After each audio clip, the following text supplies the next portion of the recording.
दोस्तों नमस्कार, हर हर महादेव। स्वागत है आपका इस चैनल में। आप सुन रहे हैं शिव पुराण रुद्र संहिता का द्वितीय सती खंड। दोस्तों, पिछले अध्याय में आपने सुना था सभी देवताओं का भगवान शिव के पास कैलाश पर्वत पर जाकर उनसे माफी मांगना, और आज के इस अध्याय में आप सुनेंगे देवताओं द्वारा भगवान शिव की स्तुति। भगवान शिव का देवता आदि के अंगों के ठीक होने और दक्ष के जीवित होने का वरदान देना, श्री हरि आदि के साथ यज्ञ मंडप में पधार कर शिव का दक्ष को जीवित करना तथा दक्ष और विष्णु आदि के द्वारा उनकी स्तुति। तो आइए इस अध्याय को विस्तार से सुनिए। वीडियो को पूरा सुनिएगा अंत तक और बीच में स्किप बिल्कुल ना कीजिएगा, ताकि आप इस अध्याय का, इस कथा का पूरा लाभ उठा सकें। देवताओं ने भगवान शिव जी की अत्यंत विनय के साथ स्तुति करके कहा, आप पर परमेश्वर परात्पर तथा परात्परतर हैं। आप सर्वव्यापी विश्वमूर्ति महेश्वर को नमस्कार है। आप विष्णु कलत्र, विष्णु नेत्र क्षेत्र, भानु भैरव, शरणागत वत्सल, त्र्यंबकम तथा विहरणशील हैं। आप मृत्युंजय हैं। शोक भी आपका ही रूप है। आप त्रिगुण एवं गुणात्मा है। चंद्रमा, सूर्य और अग्नि आपके नेत्र हैं। आप सबके कारण तथा धर्म मर्यादा स्वरूप हैं। आपको नमस्कार है।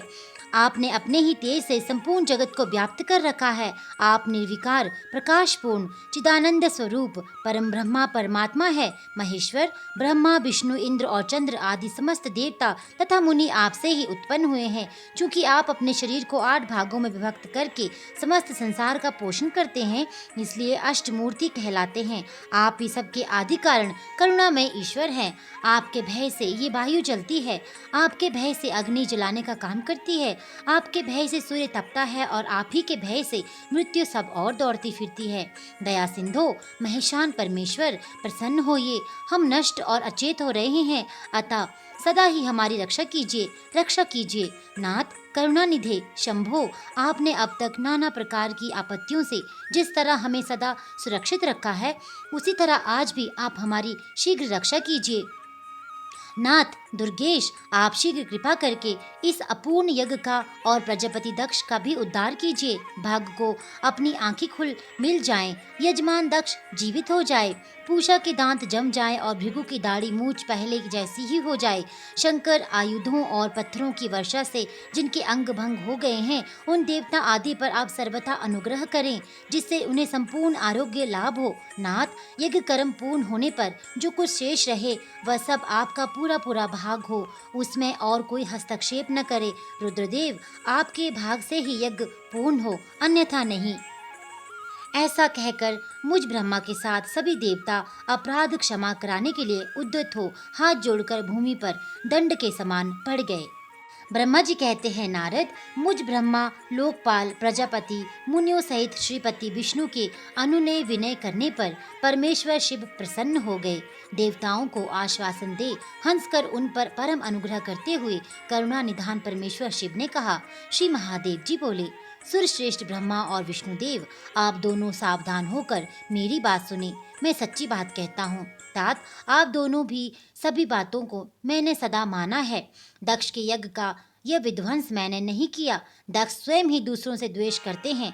दूसरों के प्रति जैसा बर्ताव किया जाएगा, वह अपने लिए ही फलित होगा। अतः ऐसा कर्म कभी नहीं करना चाहिए जो दूसरों को कष्ट देने वाला हो। दक्ष का मस्तक जल गया है, इसलिए इनके सिर के स्थान में बकरे का सिर जोड़ दिया जाए। भग देवता मित्र की आंख से अपने यज्ञ भाग को देखे। तात, पूषा नामक देवता जिनके दांत टूट गए हैं, यजमान के दांतों से भली भांति पीसे गए यज्ञान्न का भक्षण करे। ये मैंने सच्ची बात बताई है। मेरा विरोध करने वाले भृगु की दाढ़ी के स्थान में बकरे की दाढ़ी लगा दी जाए। शेष सभी देवताओं के जिन्होंने मुझे यज्ञ भाग के रूप में यज्ञ की अवशिष्ट वस्तुएं दी हैं, सारे अंग पहले की भांति ठीक हो जाए। अधर्वयु आदि यज्ञिकों में से जिनकी भुजाएं टूट गई हैं, वे अश्विनी कुमारों की भुजाओं से, और जिनके हाथ नष्ट हो गए हैं, वे पूषा के हाथों से अपने काम चलाएं। ये मैंने आप लोगों के प्रेमवश कहा है। ब्रह्मा जी कहते हैं, नारद, ऐसा कहकर वेद का अनुसरण करने वाले सुर सम्राट चराचरपति दयालु परमेश्वर महादेव जी चुप हो गए। भगवान शंकर का वह भाषण सुनकर श्री विष्णु और ब्रह्मा सहित संपूर्ण देवता संतुष्ट हो उन्हें तत्काल साधुवाद देने लगे। तदनंतर भगवान शंभु को आमंत्रित करके मुझ ब्रह्मा और देवऋषियों के साथ श्री विष्णु अत्यंत हर्षपूर्वक पुनः दक्ष की यज्ञशाला की ओर चले। इस प्रकार उनकी प्रार्थना से भगवान विष्णु शंभु आदि देवताओं के साथ कनखल में स्थित प्रजापति दक्ष की यज्ञशाला में पधारी। उस समय रुद्रदेव ने वहां यज्ञ का और विशेषता देवताओं तथा ऋषियों का जो वीरभद्र के द्वारा विध्वंस किया गया था उसे देखा। स्वाहा स्वधा पूषा तुष्टि धृति सरस्वती अन्य समस्त ऋषि पितृ अग्नि तथा अन्य बहुत से यक्ष गंधर्व और राक्षस वहां पड़े थे। उनमें से कुछ लोगों के अंग तोड़ डाले गए थे, कुछ लोगों के बाल नोच लिए गए थे और कितने ही उस समरांगण में अपने प्राणों से हाथ धो बैठे थे। उस यज्ञ की वैसी दुर्व्यवस्था देखकर भगवान शंकर ने अपने गणनायक महापराक्रमी वीरभद्र को बुलाकर हंसते हुए कहा, महाबाहु वीरभद्र, ये तुमने कैसा काम किया? तात, तुमने थोड़ी ही देर में देवता तथा ऋषि आदि को बड़ी भारी दंड दे दिया। वत्स, जिसने ऐसा दोहपूर्ण कार्य किया, इस विलक्षण यज्ञ का आयोजन किया और जिससे ऐसा फल मिला, उस दक्ष को तुम शीघ्र यहाँ ले आओ। भगवान शंकर के ऐसा कहने पर वीरभद्र ने बड़ी उतावली के साथ दक्ष का धड़ लाकर उनके सामने डाल दिया। दक्ष के उस शव को सिर से रहित देख लोक कल्याणकारी भगवान शंकर ने आगे खड़े हुए वीरभद्र से हंसकर पूछा, दक्ष का सिर कहाँ है? तब प्रभावशाली वीरभद्र ने कहा, प्रभु शंकर, मैंने तो उसी समय दक्ष के सिर को आग में होम दिया था। वीरभद्र की ये बात सुनकर भगवान शंकर ने देवताओं को प्रसन्नता पूर्वक वैसी ही आज्ञा दी जो पहले दे रखी थी। भगवान भव ने उस समय जो कुछ कहा उसकी मेरी द्वारा पूर्ति कराकर श्री हरि आदि सब देवताओं ने भृगु आदि सबको शीघ्र ही ठीक कर दिया। तदनंतर शंभु के आदेश से प्रजापति के धड़ के साथ यज्ञ पशु बकरे का सिर जोड़ दिया गया। उस सिर के जोड़े जाते ही शंभु की शुभ दृष्टि पड़ने से प्रजापति के शरीर में प्राण आ गए और वे तत्काल सोकर जग हुए पुरुष की भांति उठकर खड़े हो गए। उठते ही उन्होंने अपने सामने करुणानिधि भगवान शंकर को देखा। देखते ही दक्ष के हृदय में प्रेम उमड़ आया। उस प्रेम ने उनके अंतकरण को निर्मल एवं प्रसन्न कर दिया। पहले महादेव जी से द्वेष करने के कारण उनका अंतकरण मलिन हो गया था, परंतु उस समय शिव के दर्शन से वे तत्काल शरद ऋतु के चंद्रमा की भांति निर्मल हो गए। उनके मन में भगवान शिव की स्तुति करने का विचार उत्पन्न हुआ, परंतु वे अनुराग धिक्य के कारण तथा अपनी मरी हुई पुत्री का स्मरण करके व्याकुल हो जाने के कारण तत्काल उनका स्तवन न कर सके। थोड़ी देर बाद मन स्थिर होने पर दक्ष ने लज्जित हो भोले शंकर शिव शंकर को प्रणाम किया और उनकी स्तुति आरंभ की। उन्होंने भगवान शंकर की महिमा गाते हुए बारंबार उन्हें प्रणाम किया। फिर अंत में कहा, परमेश्वर, आपने ब्रह्मा होकर सबसे पहले आत्म तत्व का ज्ञान प्राप्त कराने के लिए अपने मुख से विद्या तप और व्रत धारण करने वाले ब्राह्मणों को उत्पन्न किया था। जैसे ग्वाला लाठी लेकर गौओं की रक्षा करता है, उसी प्रकार मर्यादा का पालन करने वाले आप परमेश्वर दंड धारण किए उन साधु ब्राह्मणों की सभी विपत्तियों से रक्षा करते हैं। मैंने दुर्विवचन रूपी बाणों से आप परमेश्वर को बींध डाला था, फिर भी आप मुझ पर अनुग्रह करने के लिए यहाँ आ गए। अब मेरी ही तरह अत्यंत दैन्य पूर्ण आशा वाले इन देवताओं पर भी कृपा कीजिए। भक्तवत्सल दीन बंधु शंभो, मुझ में आपको प्रसन्न करने के लिए कोई गुण नहीं है। आप षड्विध ऐश्वर्य से संपन्न परात्पर परमात्मा है, अतः आपने ही बहुमूल्य उदारता पूर्ण वर्ताव से मुझ पर संतुष्ट हो। ब्रह्मा जी कहते हैं, नारद, इस प्रकार लोक कल्याणकारी महाप्रभु महेश्वर शंकर की स्तुति करके विनीत चित्त प्रजापति दक्ष चुप हो गए। तदनंतर श्री विष्णु ने हाथ जोड़ भगवान वृषभध्वज को प्रणाम करके प्रसन्नता पूर्वक हृदय और पार्श्व गदगद वाणी द्वारा उनकी स्तुति आरंभ की। तदनंतर मैंने कहा, देव देव महादेव करुणा सागर प्रभु, आप स्वतंत्र परमात्मा हैं, आदित्य एवं अविनाशी परमेश्वर हैं। देव ईश्वर, आपने मेरे पुत्र पर अनुग्रह किया, अपने अपमान की ओर कुछ भी ध्यान न देकर दक्ष की यज्ञ का उद्धार कीजिए। देवेश्वर, आप प्रसन्न होइए और समस्त शापों को दूर कीजिए। आप सज्ञान हैं, आप ही मुझे कर्तव्य की ओर प्रेरित करने वाले हैं और आप ही अकर्तव्य से रोकने वाले हैं। महामुने, इस प्रकार परम महेश्वर की स्तुति करके मैंने दोनों हाथ जोड़ मस्तक झुकाकर खड़ा हो गया। तब सुंदर विचार रखने वाले इंद्र आदि देवता और लोकपाल शंकर की स्तुति करने लगे। उस समय भगवान शिव का मुख अरविंद प्रसन्नता से खिल उठा था। इसके बाद प्रसन्नचित हुए समस्त देवताओं, दूसरे दूसरे सिद्धों, ऋषियों और प्रजापतियों ने भी शंकर जी का सहर्ष स्तवन किया। इसके अतिरिक्त उपदेवों, नागों, सदस्यों तथा ब्राह्मणों ने पृथक पृथक प्रणाम पूर्वक बड़े भक्ति भाव से उनकी स्तुति की। तो दोस्तों, इसी के अंतर्गत जो द्वितीय सतीखंड है उसका अंतिम अध्याय अब आप आगे सुनिए, जो है भगवान शिव का दक्ष को अपनी भक्त वत्सला, ज्ञानी भक्त की श्रेष्ठता तथा तीनों देवताओं की एकता बताना, दक्ष का अपने यज्ञ को पूर्ण करना, सब देवता आदि का अपने अपने स्थान को जाना, सतीखंड का उपसंहार और महामात्य। ब्रह्मा जी कहते हैं, नारद, इस प्रकार श्री विष्णु मेरे देवताओं और ऋषियों के तथा अन्य लोगों की स्तुति करने पर महादेव जी बड़े प्रसन्न हुए। फिर उन शंभु ने समस्त ऋषियों, देवता आदि को कृपा दृष्टि से देखकर तथा मुझ ब्रह्मा और विष्णु का समाधान करके दक्ष से इस प्रकार कहा।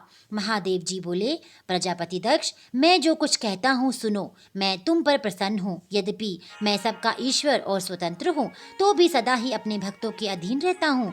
4 प्रकार के पुण्यात्मा पुरुष मेरा भजन करते हैं। दक्ष प्रजापति उन चारों भक्तों में पूर्व की अपेक्षा उत्तरोत्तर श्रेष्ठ है। उनमें पहला आर्त, दूसरा जिज्ञासु, तीसरा अर्थार्थी और चौथा ज्ञानी है। पहले के 3 तो सामान्य श्रेष्ठी के भक्त हैं, किंतु चौथा का अपना विशेष महत्व है। उन सब भक्तों में चौथा ज्ञानी ही मुझे अधिक प्रिय है। वह मेरा रूप माना गया है। उससे बढ़कर दूसरा कोई मुझे प्रिय नहीं है। ये मैं सत्य सत्य कहता हूँ। मैं आत्मज्ञ हूँ। वेद वेदांत के पारगामी विद्वान ज्ञान के द्वारा मुझे जान सकते हैं। जिनकी बुद्धि मंद है वे ही ज्ञान के बिना मुझे पाने का प्रयत्न करते हैं। कर्म के अधीन वे मूढ़ मानव मुझे वेद, यज्ञ, दान और तपस्या द्वारा भी कभी नहीं पा सकते। अतः दक्ष, आज से तुम बुद्धि के द्वारा मुझ परमेश्वर को जानकर ज्ञान का आश्रय ले समाहित चित्त होकर कर्म करो।